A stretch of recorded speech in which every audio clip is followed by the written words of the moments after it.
আজকে কই মাছ ভাজি করব, ভাত দিয়ে খেয়ে নেব। এটা আর রান্না করব না। লবণ, হলুদ, একটু মরিচ দেব, সরিষার তেল,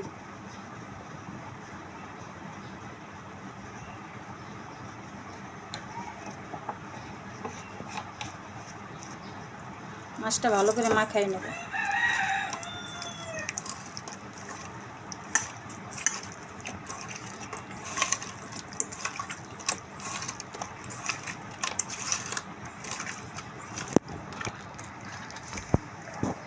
দেখেন মাছটা কীভাবে কেইচে নিছি। এটা ভালো করে কেইচে নিলে মাছটার ভিতরে সব কিছু ঢুকবে। ওই মাছের ভিতরে কিন্তু এমনি কিছু ঢোকে না। এভাবে ভাজি করলে কেঁচায় কেঁচায় হলুদ মরিচ ঢুকে গেছে। এটা এখন ভেজে নেব। আমাদের মাছ মাখানো শেষ, সরিষার তেল দিয়ে মাখাইছি।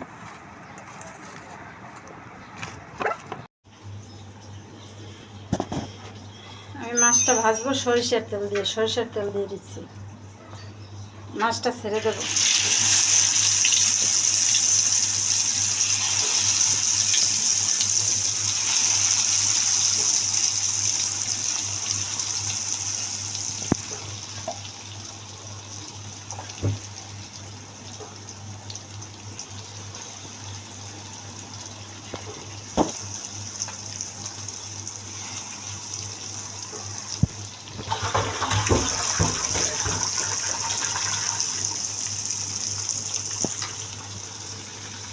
আর মাছ ভাজাটা উল্টাই দেব। দেখেন কত সুন্দর বাদামি কালার হয়েছে।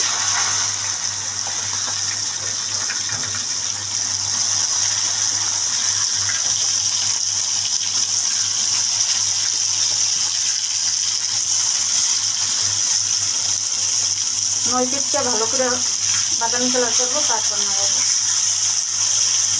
আরও 10 মিনিট ভাজবো।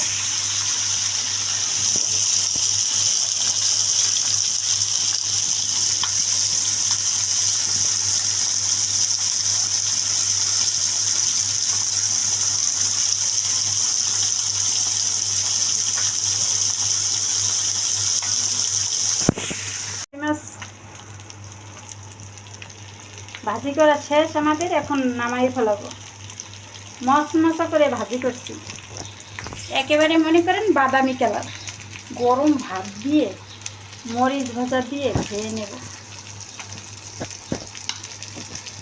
আপনারা যদি পছন্দ করেন এইভাবে করে ভাজি করে খাবেন। আপনাদের কাছে যদি এই ভিডিওটা ভালো লাগে, লাইক, কমেন্ট, শেয়ার, সাবস্ক্রাইব করবেন। দেখেন আমি মাছ ভাজাটা কিভাবে ভাজছি, আপনারা ওভাবে ভেজে খাবেন গরম ভাত দিয়ে।